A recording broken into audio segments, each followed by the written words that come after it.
Welcome to my video mga guys. Good morning po sa inyo po. Tingnan mo po ang bahay nito po. Bakas-bakas na po. Ayan po mga guys. Diba? Tubig na. Punta rito. Ayan. Ayan po ang bahay. Ito, butas na po. Sana po ay may makapansin po dito na matulungan malanding pan. Sana po.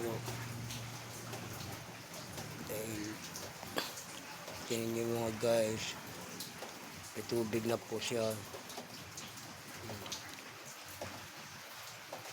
Tapos dito rin po, ayan. Butas po siya ang bubong. Ilagyan na po na sinasawar na po siya ng balde. Ayan. Tubig na po siya. Ayan.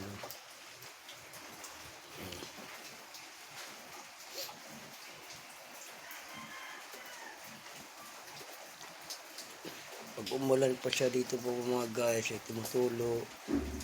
Dahil ang bubong po namin dito ay butas na po. Malakas po ang hangin. Ulan-ulan po mga guys. Ayan.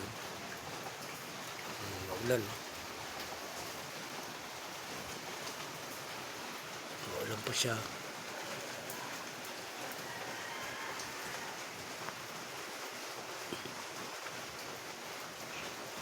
Ulan.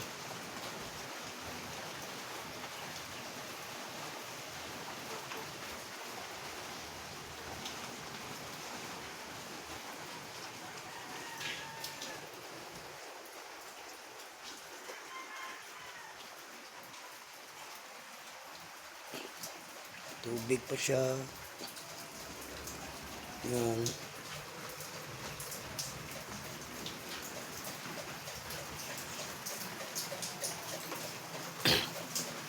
Butas po. Butas na pa siya. Laki pa ng butas pa siya.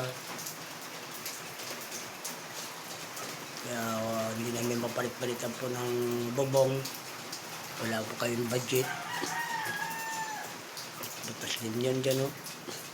Kusina po ng lutuan po. Yan. May tubig po dito. Ito po yung CR. CR po ito. Nilagyan na lang namin ng payong yan. Yan. Laki ng butas din. Yan po. Ayan, oh. Kaya kami pagka gumamit ng CR dito, pag ganitong ulan po, nilagyan pa namin ng payong para hindi lang po mabasa pag may nagdumi po sa CR na to.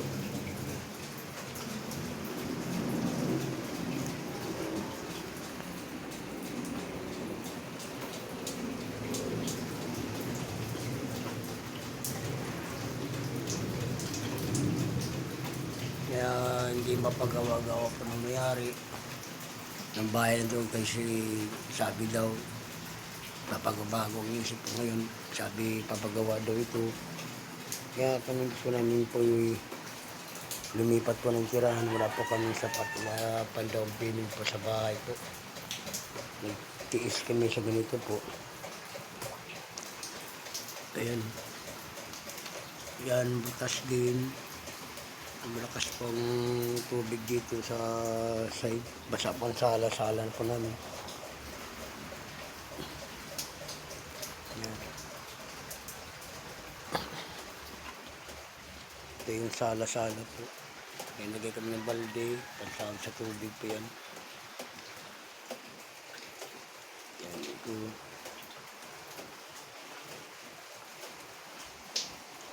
Kaya mahirap talaga po pag wala kang pan-down payment ng bahay. Dahil gawa yung magkano na pong kinikita po ng isang hamak na laganap buhay ng e-bike po. Ito pa yung labas. Mga guys, yun. Masama pa ang panahon, malakas pang hangin, ulan-ulan pa siya. Dahil may bagyo ata. Kaya ingat po kayo mga kaibigan, mga guys, sa inyong mga trabaho, sa work nyo, na sana po hindi po kayo magkasakit dahil may pares-pares po tayo, may mga pamilyado ng ating inaasahan na huwag makasakit po ang ating mga naghanap buhay, nag-work. Lalo na po doon sa ating samahal sa buhay natin po na dyan po sa OFW po. Sana mag-ingat po kayo dyan sa work nyo at lumaban po kayo para mabuhay po ang inyong mga pamilya na iwan po sa Pinas.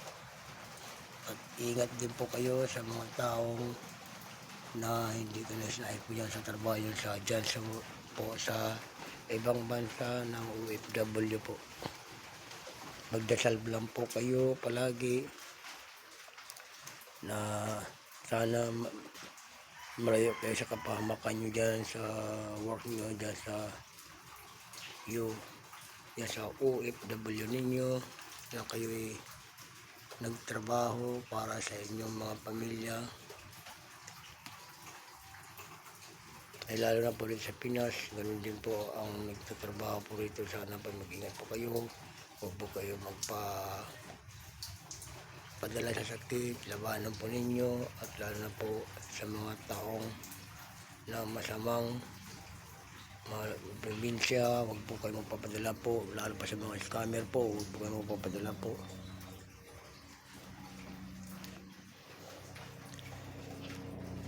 Ito po ang aming tirahan sa laki ng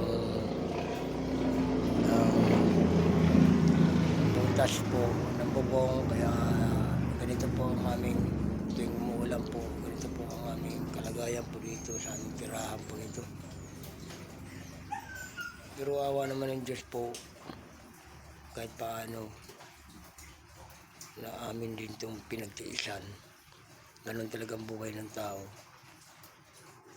na wala tayong magawa kung ganito tayo, na mahirap ang lagi na lang inaapi ng mayaman. Pero kaya sana po matulungan nyo kami sa aming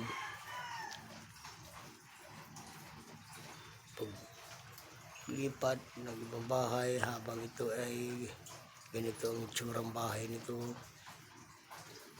Maraming salamat po dyan po sa lahat po ng ating mga napapanood po nito. Sana po God bless po sa inyo. Sana po kung sino man taong puso po na marunong po maawa sa katulad po sa atin, pwede po kayong sana po tumulong o mag-comment at mag-chat po dito sa binidyo po nito. Maraming salamat po. God bless po sa inyong lahat po. Sana po ay lagi kayong malakas pa ang inyong mga pangatawan at lalo po mag-ingat ang inyong mga pamilya. Sana po God bless po sa inyong lahat po. I love you to all. Maraming salamat po sa inyo mga guys. I love you. Bye bye po. Good na. Ingat po.